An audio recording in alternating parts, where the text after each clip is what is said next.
Have you ever wanted to join a cult? Now let me ask you this. Why join one when you can make one?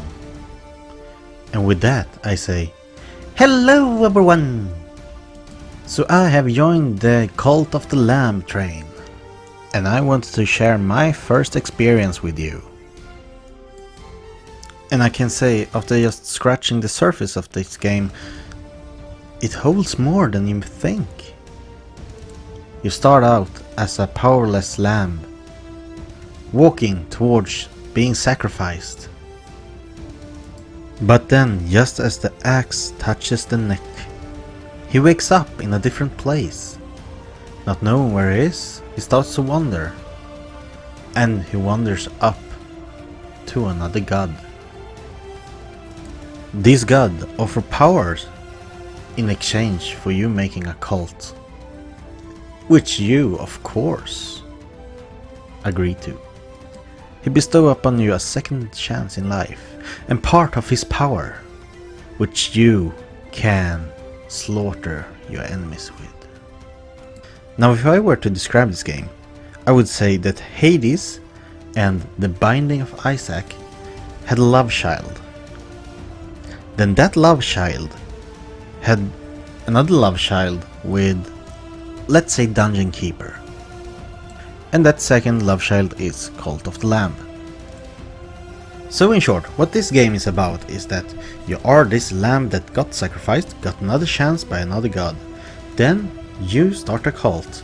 And of course in a cult you gotta have members. So you have to gather them, and to your help you have Ratau that will get you started.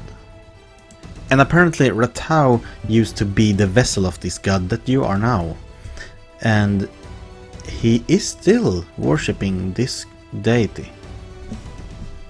So as his successor, he will help you out, and of course, he wants the god to prosper. Now you will gain followers in different ways. You can find them, like here, one being sacrificed, save him, and he will follow you. Then you can find them when you're out hunting for materials, and you can come over by a guy that says like, oh no, I killed them all, will you forgive me? And you can forgive him, and he will join you out of appreciation.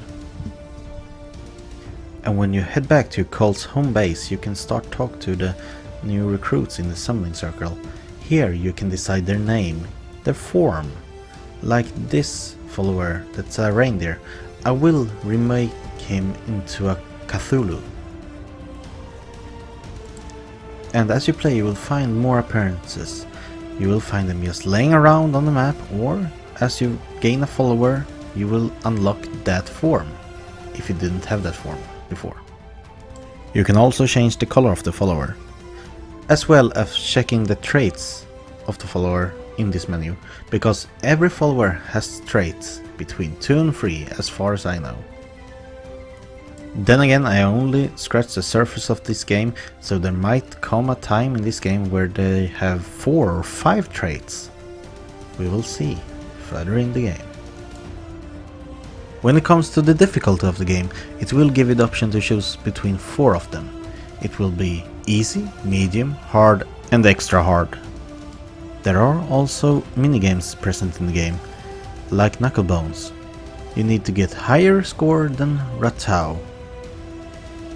And you will be throwing dice and place them in one of 9 squares.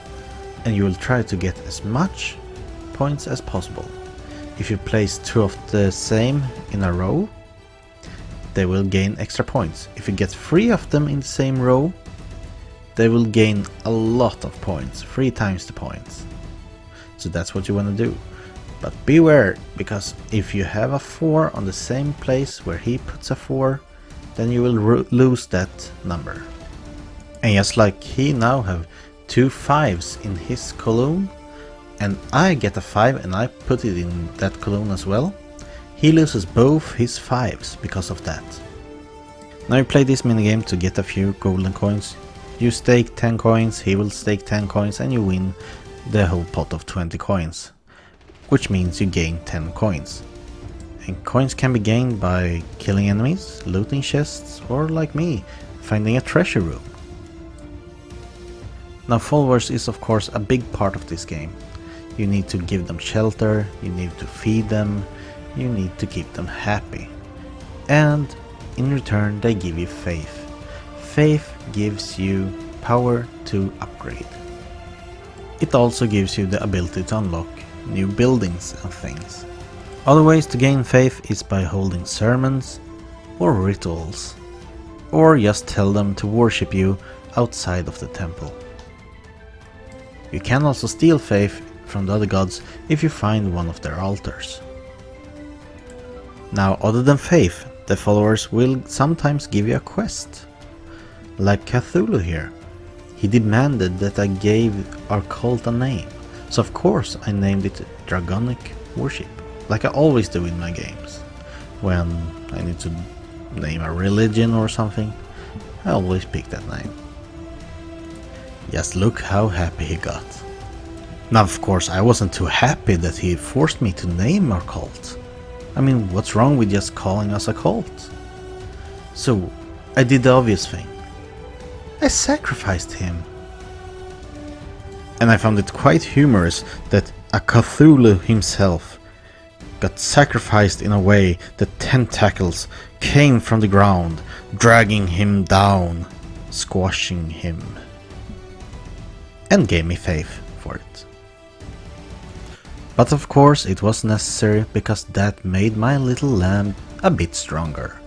So no regrets, sorry Cthulhu, but it wasn't important, and remember, if you were important, then our god could just resurrect you like he did with me. But do keep in mind that if you are going to sacrifice a bunch of followers, do remember that you need a few of them to open up new areas. Like the second area, you need 7 followers. I had 8, so Cthulhu was no problem to sacrifice. But if I had sacrificed him, I would had to go out to the Darkwood and find another one, just so I can open up the next zone. And in every zone there will be a boss every time you walk into that zone. And when you defeat that boss, you will gain a follower because you cleanse it from the corruption the other gods make. Now if you were to die in this game, just remember, the god love you and will bring you back over and over. Death is just an experience. It will make you stronger. There is a lot more to go through in this game, but I think I'm gonna stop here and just say thank you for listening, and I hope you enjoyed listening to my first experience with Cult of the Lamb. Thank you. Bye.